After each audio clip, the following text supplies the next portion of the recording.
Planned obsolescence or programmed obsolescence is a determination or programming of the end of the useful life of a product, so that after a period of time calculated in advance by the manufacturer or the company during the design phase of the same, it becomes obsolete, non functional, useless, or unusable by various procedures. For example, due to lack of spare parts, inducing consumers to purchase a new product that replaces it. Its function is to generate higher income due to more frequent purchases, which results in continuous economic benefits for longer periods of time for companies or manufacturers.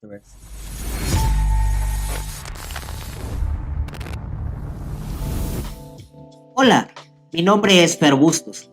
Bienvenidos a un nuevo episodio de Filosofía Pop, un podcast donde más allá de explicar conceptos o autores en términos académicos, intentamos propiciar una reflexión filosófica desde lo que acontece en la cultura popular. Filosofía Pop. Hello, everyone. Welcome to a new episode of Philosophy Pop, which will be about excessive consumption. This is Fernando Bustos speaking. Let's begin. One of the main problems with consumerism is that we view it as natural, as something inherent to the human species, when in reality, it is just one more element through which we reform capitalist realism, where one of the maxims that serve to affirm the canon is the worn-out phrase that dictates there is no ethical consumption within capitalism, a statement that from affirmation free us from guilt. We cannot stop consuming with capitalism. And since we cannot stop consuming, we should not be asked for ethical responsibility either. Because that's part of the curious thing about the matter. Because, of course, in the end of the day, the millionaires with their private jets, the companies that employ hundreds of people pollute more. This argument usually appears to demotivate the search for individual responsibility. Not only is there no ethical consumption within capitalism, but we should not try to manage change for the individual because we will not succeed. Capitalist realism, in essence, we have given up in front of the idea of consumption, and from there we are unable to think beyond this dynamic. Can we live outside of consumption? I don't know, maybe yes.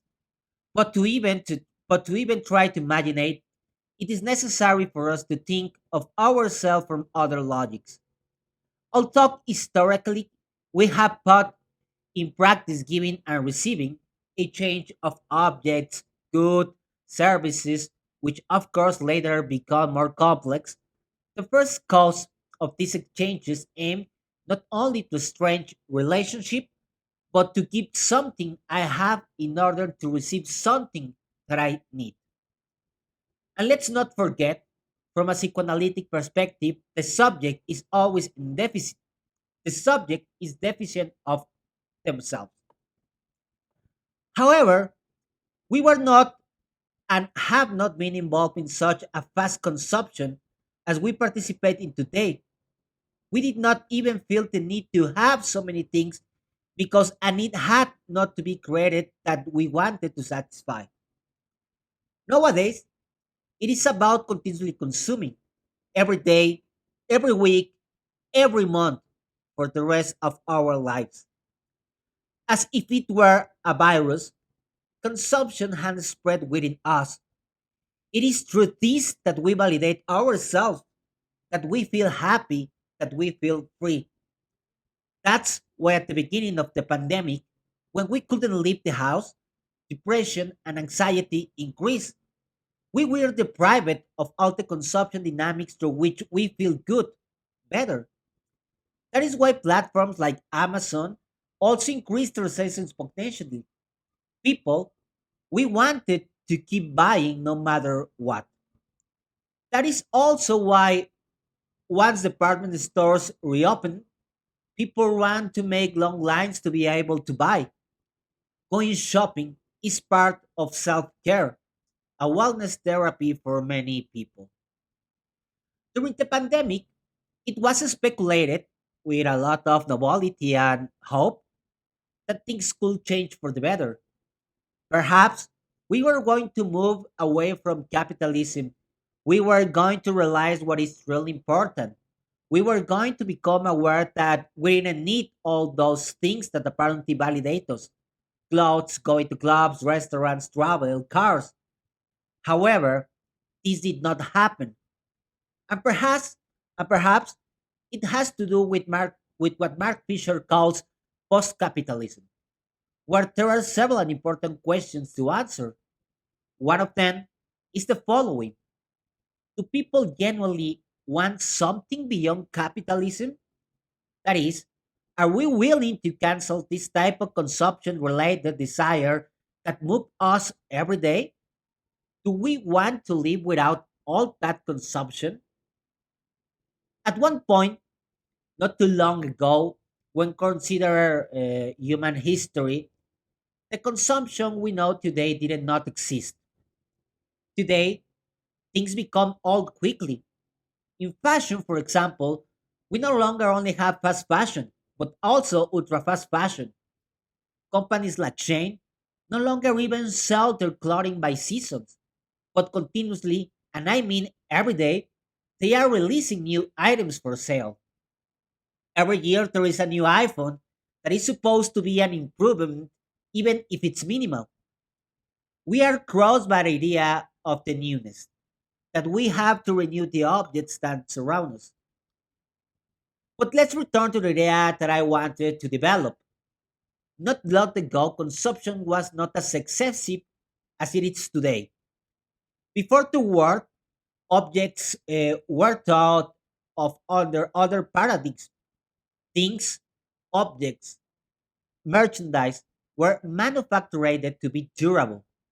It mattered that things were well made, that they could withstand the test of time.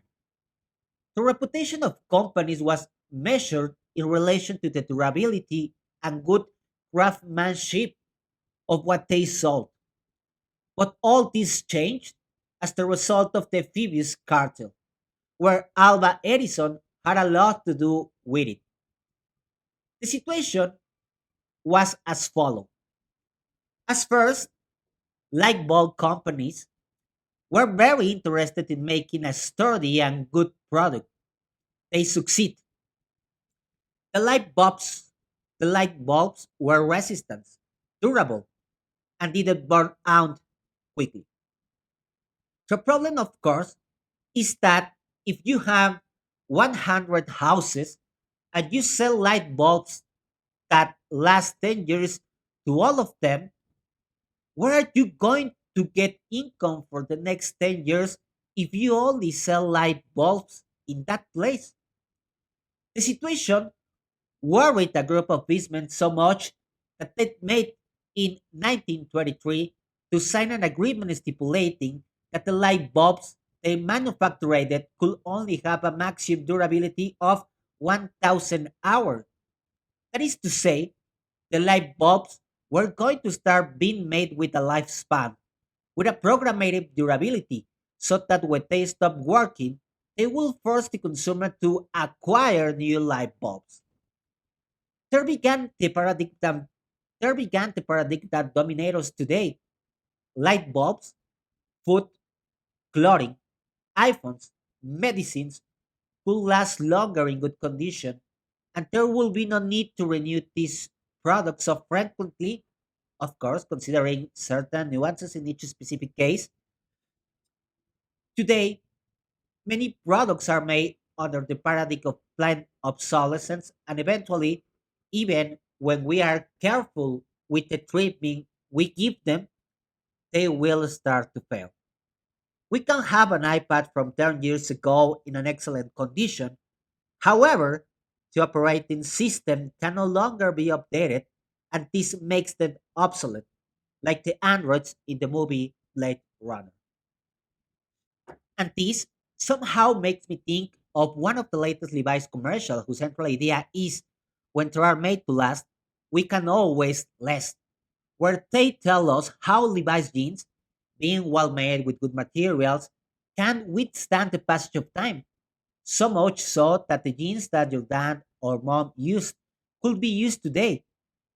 It is the true merchandise that resists rapacious consumers and the paradigm of planned obsolescence. I buy better, wear longer. Tell us the other part of the central slogan of that campaign.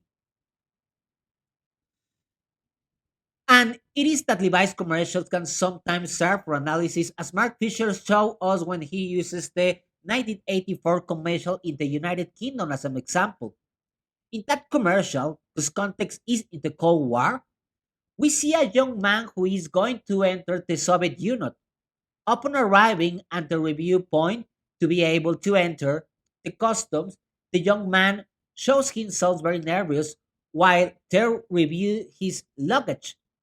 It seems he's carrying something hidden, something that it is illegal.